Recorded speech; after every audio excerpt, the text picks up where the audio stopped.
hukumnya janda menikah lagi tanpa minta izin ke orang tuanya? Apabila seorang wanita yang sudah pernah menikah, lalu berpisah, ya, dan merencanakan menikah lagi, tapi dari pihak keluarga kurang merestui karena alasan jauh, akan tetapi tetap bersikukuh untuk menikah, apakah berdosa? Jazakallahu khair.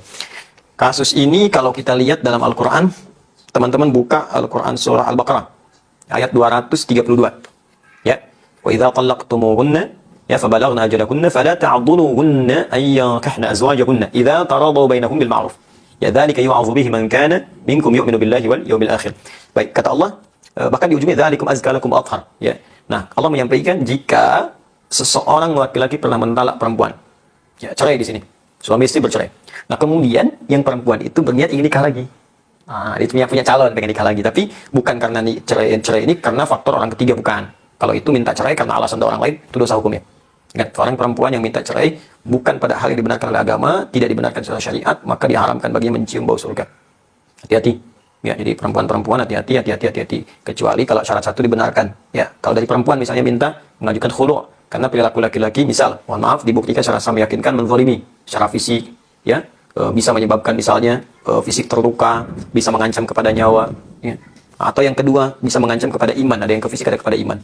Pada iman itu dilarang sholat, disuruh minum minuman, disuruh mabuk, disuruh macam-macam yang buruk lah, ya. Nah, itu terancam itu dan tidak bisa dinasehati, tidak bisa difasilitasi, tidak bisa ditengahi.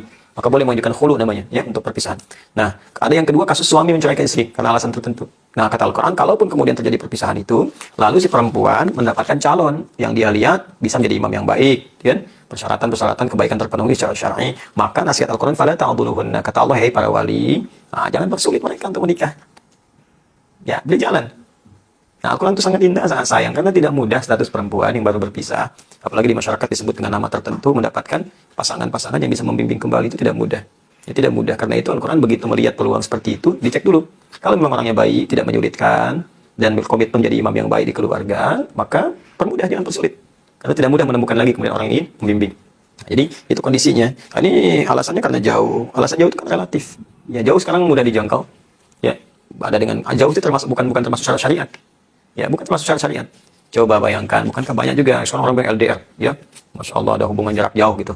Nah, tapi mohon maaf, kalau kita lihat zaman-zaman dulu juga betapa banyak orang-orang menikah dan LDR itu sering terjadi. Bahkan dulu nggak ada gadget, ya, nggak ada media sosial, nggak ada telepon sama sekali. Kontaknya paling-paling kontak batin, terus datang kemudian hari. Ya, bukankah Nabi Ibrahim pernah terpisah jauh? Ya, tapi bukan alasan kalau ada komitmen untuk datang. Beliau di Palestina, Sayyidah Hajar dengan Ismail kemudian di Mekah, bisa ditengok. Datang, ditengok, dilihat, kan perkembangan dan sebagainya. Ini komunikasi sekarang banyak. Jadi pastikan bahwa suami itu amanah. Ya, kemudian juga bisa memberikan nafkah yang cukup, sifatnya terpercaya. Ya, kemudian juga bisa melindungi, memberikan kasih sayang. Kalau itu terpenuhi, maka keluarga memudahkan. Saya kira begini, ini yang bertanya, kalau ini akhwatnya, jelaskan ke keluarga dengan baik. Jangan berkonflik, jelaskan. Dan berikan keyakinan. Karena boleh jadi keluarga itu menolak, bukan karena tidak menginginkan. Boleh jadi dalam konteks ini ingin melindungi. Kadang-kadang kasih sayang itu kalau tidak dikomunikasikan dengan baik, ya jadi salah paham pada ujungnya dan salah penilaian. Ya, sama hal-hal yang kadang-kadang kita menulis di WA, karena nggak ada ekspresi, ya keterimanya bisa lain.